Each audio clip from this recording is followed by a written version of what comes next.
सभी विद्यार्थियों को इस इंग्लिश के वोकैब की क्लास में हम लोग जो आज टॉपिक पढ़ेंगे उसमें महत्वपूर्ण टॉपिक आपका है homophones and words often confused.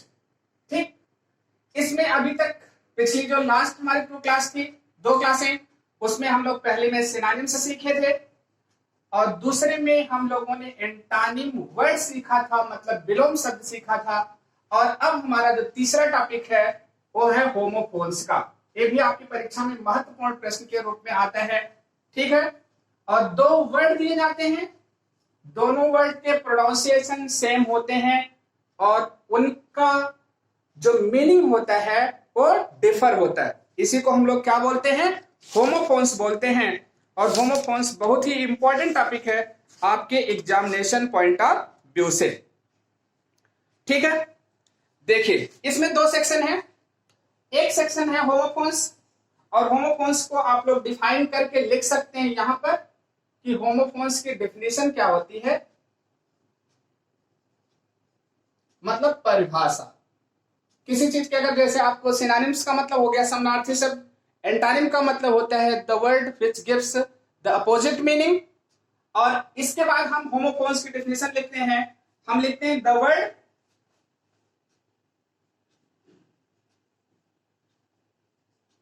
ठीक which are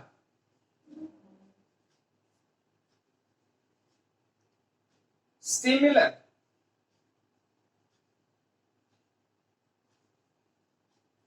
in meaning, which are similar in meaning but different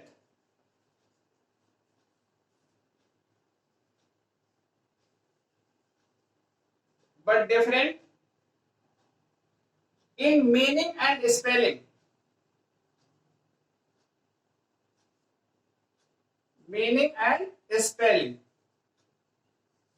ठीक, are called, इसे हम क्या बोलते हैं? होमोफोन्स। मतलब ऐसे शब्द जो कि देखिए सिमिलर इन मीनिंग, यहीं पर गलत हो गया, सिमिलर इन साउंड होगा। सिमिलर क्या होगा?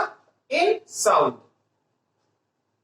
ध्यान दीजिएगा, हमने कहा कि होमोफोन्स, फोन्स का मतलब होता है प्रोनाउंसिएशन जो हम साउंड करते हैं, होमो का मतलब होता है समान, जैसे होमोसेपियंस आपका बताएगा। ठीक, तो अब क्या हो गया, साउंड में समान लेकिन मीनिंग और स्पेलिंग में डिफर वर्ड को हम क्या बोलते हैं? होमोफोन्स।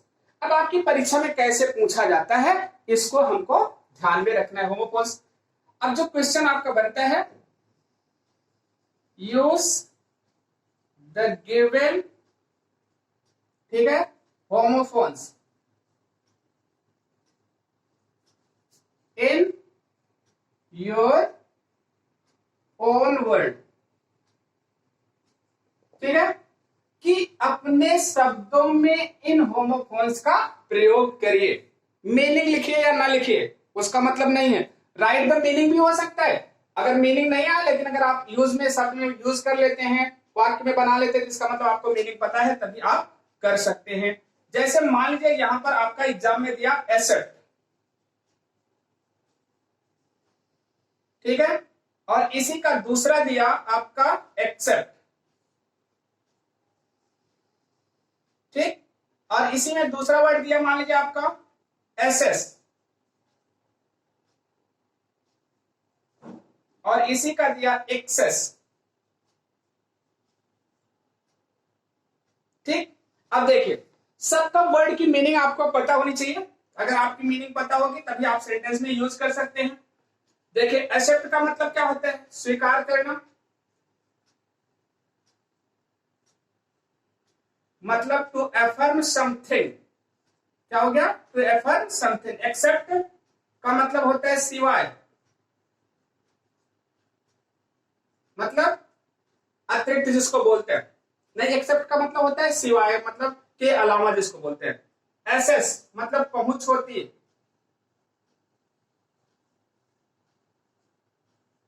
और एक्सेस मतलब अति, या इसी को अधिकता बोलते हैं। आपका ये पता हो गया। अब ये आपके दिए, तो अब जो पेयर देगा आपका इस रूप में पेयर देगा, मतलब एग्जाम में एस को इसको दिया और इसको वैसे एक ही पेयर देता है। ठीक, तो आपको लर्न रहना चाहिए अच्छे तरीके से, कोई भी पेयर दे आप यूज कर सकते हैं। जैसे लिखा गया यहां पर, ठीक है, जैसे लिखा गया क्लास टीचर, ठीक है, एक्सेप्ट लिखा है, एक्सेप्टेड कर लीजिएगा, एडमिटेड जिसको बोलते हैं, एक्सेप्टेड माय प्रेजेंस, मतलब मेरी इस उपस्थिति को क्या कर लिया, एक्सेप्ट कर लिया। आपका तैयार हो गया वर्ड, एक सेंटेंस तैयार हो गया। एक्सेप्ट मतलब सिवाय, जैसे लिखा गया आई हेल्प्ड एवरीवन, ठीक है, मैंने सबकी प्रत्येक की मदद की, एक्सेप्ट क्या हो गया, यू, मतलब तुम्हें छोड़ करके बाकी सब लोगों की हमने क्या किया, मदद किया, आपका बन गया है। एसएस मतलब पहुंच, जैसे हमने लिखा अमित हैज, लिख लिया एन एसएस,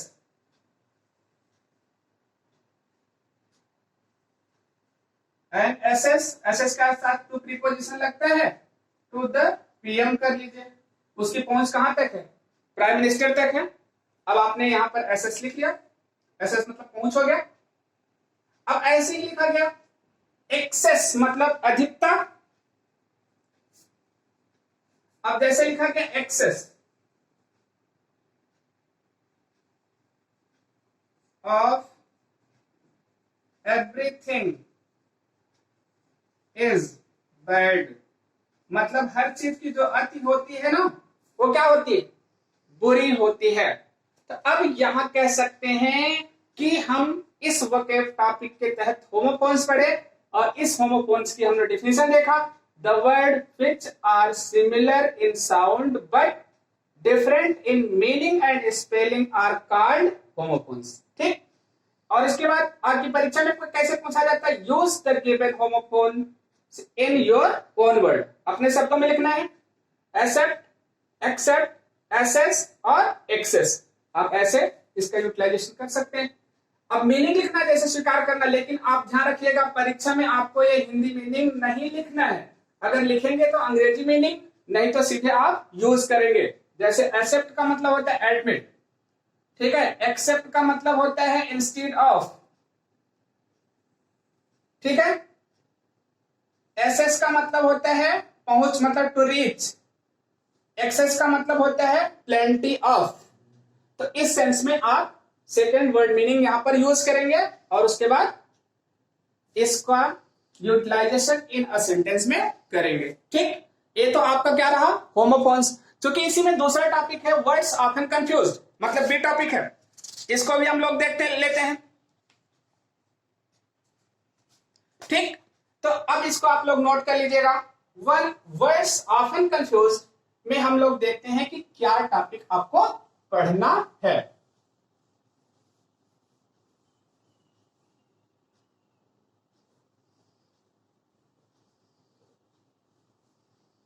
देखिए, आप लोग प्रतिदिन कुछ ना कुछ चीजें वर्ड पावर को सीखते रहिए जो आपके परीक्षा के पॉइंट ऑफ व्यू से इंपॉर्टेंट है।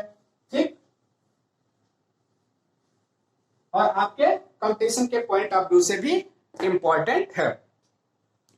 देखिए, वर्ड ऑफन कंफ्यूज्ड क्या होता है, जैसे कुछ वर्ड ऐसे होते हैं आपकी परीक्षा में कोई टॉपिक तो नहीं है इसका पूछा जाना, लेकिन मान लीजिए दे दिया गया, आप कैसे करेंगे इसको समझ लीजिए। अब हम लोग टॉपिक पढ़ रहे हैं वर्ड्स ऑफन कंफ्यूज्ड। देखिए, जैसे लिखा गया ऑलरेडी, ठीक, और इसके बाद लिखा गया ALREADY, ऑलरेडी। ठीक, यहां पर फिर लिखा गया आपका अल्टरनेट, क्या लिखा गया, अल्टरनेट, और उसके बाद लिखा गया अल्टरनेटिव।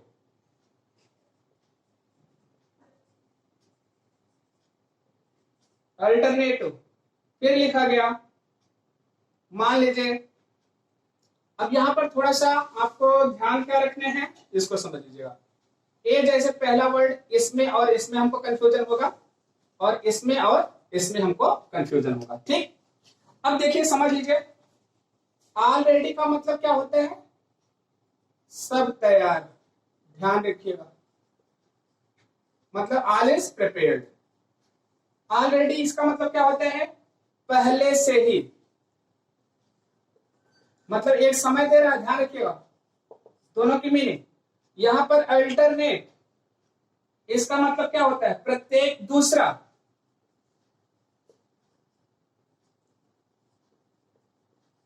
प्रत्येक दूसरा अल्टरनेट हो गया आपका। और इसके बाद अगला लिखा गया अल्टरनेटिव, दो में से एक।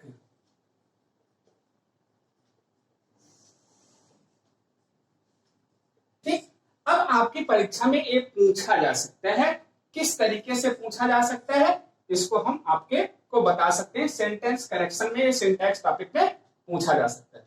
जैसे एग्जाम्पल हम आपको लिखने चल रहे हैं। ठीक, एग्जाम्पल में पूछा आपका कि करेक्ट द गिवन सेंटेंस, ठीक है, और इसके बाद यहां पर लिखा वी आर ऑलरेडी, ठीक है, तो लीव द, क्या लिखा गया, प्लेस। वी आर ऑलरेडी, ठीक है, तो leave the place, we are already मतलब क्या हो गया, हम हैं पहले से, टू लीव द प्लेस, तैयार, स्थान को क्या करने के लिए, छोड़ने के लिए, मतलब। लेकिन यहां पर क्या है, हम सब तैयार हैं। यहां पर ऑलरेडी के स्थान पर हमको करेक्ट करना होगा। यहां पर हम लिखेंगे क्या, ALREADY, तो ए वर्ड हमारा ऑलरेडी यहां पर गलत होगा। यहां पर हमको परफेक्ट वर्ड क्या लगाना पड़ेगा, ऑलरेडी। ठीक, दूसरा ऐसे लिखा गया आई हैव, मान लीजिए लिखा गया, और इसके बाद यहां पर लिख दिया क्या, ऑल रेडी, ठीक है, टोल्ड यू, क्या told you, not to attend the meeting, not to attend the meeting, आपका लिख दिया I have already told you not to attend the meeting. अब यहां पर पहले से ही आएगा, यहां पर ऑलरेडी का मतलब सब तैयार, ये गलत हो गया। यहां पर हमको क्या लगाना पड़ेगा, ऑलरेडी।